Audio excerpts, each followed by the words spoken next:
Be ye therefore wise as serpents, and harmless as doves. Matthew 10:16. The serpent's ability to form its skin by ossifying a portion of itself, and its skill in shedding each skin as it outgrew it, caused man to regard this reptile as a symbol of the power of endless growth and self-reproduction. Man is told, therefore, to be wise as the serpent, and learn how to shed his skin, his environment, which is his solidified self.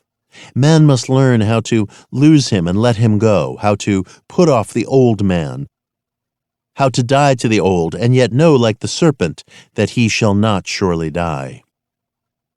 Man has not learned as yet that all that is outside his physical body is also part of himself, that his world and all the conditions of his life are but the outpicturing of his state of consciousness. When he knows this truth, he will stop the futile struggle of self-contention and, like the serpent, let the old go and grow a new environment. Man is immortal, therefore he must die endlessly, for life is a creative idea. It can only find itself in changing forms. Tagore. In ancient times, serpents were also associated with the guardianship of treasure or wealth. The injunction to be wise as serpents is the advice to man to awaken to the power of his subtilized body, his imagination, that he, like the serpent, may grow and outgrow, die and yet not die. For from such deaths and resurrections alone, shedding the old and putting on the new, shall come fulfillment of his dreams and the finding of his treasures.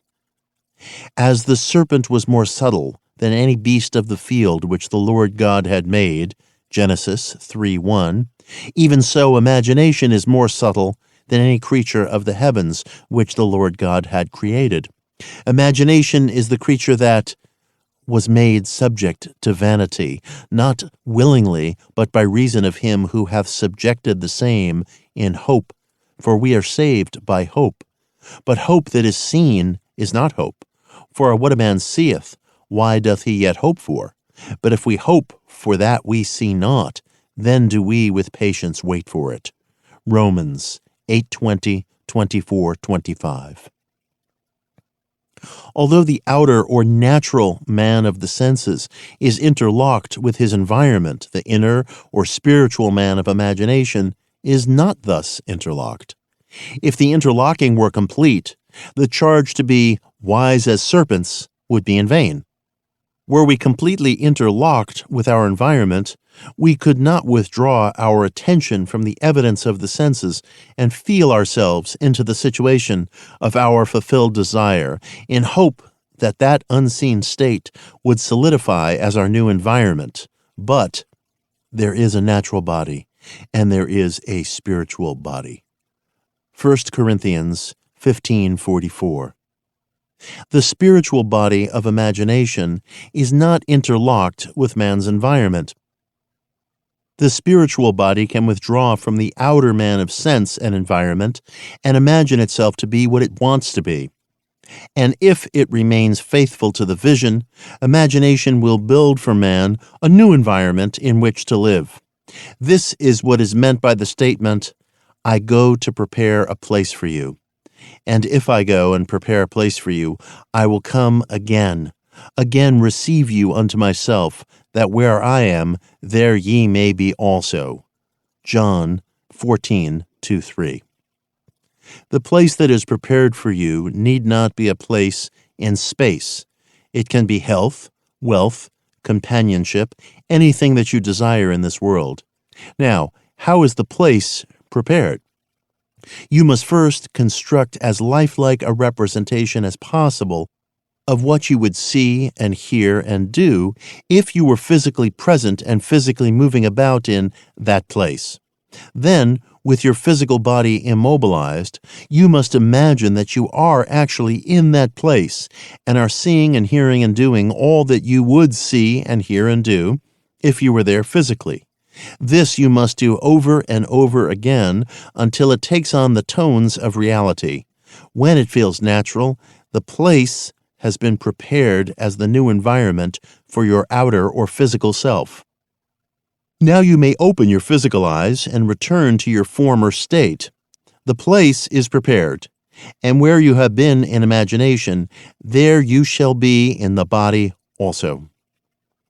How this imagined state is realized physically is not the concern of you, the natural or outer man. The spiritual body, on its return from the imagined state to its former physical state, created an invisible bridge of incident to link the two states. Although the curious feeling that you were actually there and that the state was real is gone as soon as you open your eyes upon the old familiar environment, nevertheless, you are haunted with the sense of a double identity, with the knowledge that there is a natural body and there is a spiritual body. When you, the natural man, have had this experience, you will go automatically across the bridge of events, which leads to the physical realization of your invisibly prepared place.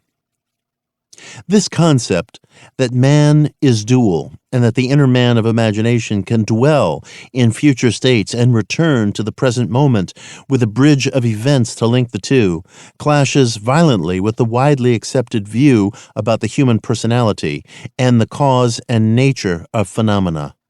Such a concept demands a revolution in current ideas about the human personality and about space, time, and matter.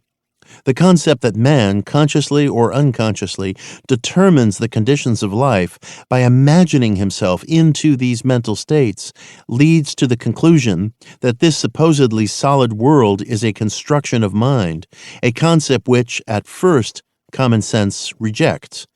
However, we should remember that most of the concepts which common sense at first rejected, man was afterward forced to accept. These never-ending reversals of judgment which experience has forced upon man led Professor Whitehead to write, "Heaven knows what seeming nonsense may not tomorrow be demonstrated truth."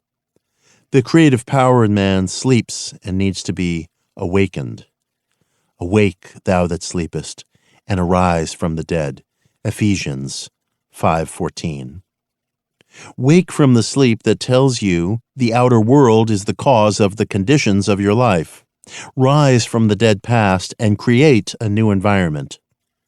Know ye not that ye are the temple of God, and that the Spirit of God dwelleth in you? 1 Corinthians 3:16. The Spirit of God in you is your imagination, but it sleeps and needs to be awakened in order to lift you off the bar of the senses where you have so long lain stranded. The boundless possibilities open to you as you become wise as serpents is beyond measure. You will select the ideal conditions you want to experience and the ideal environment you want to live in. Experiencing these states in imagination until they have sensory vividness, you will externalize them as surely as the serpent now externalizes its skin. After you have outgrown them, then you will cast them off as easily as the snake throws her enameled skin. The more abundant life, the whole purpose of creation, cannot be saved through death and resurrection.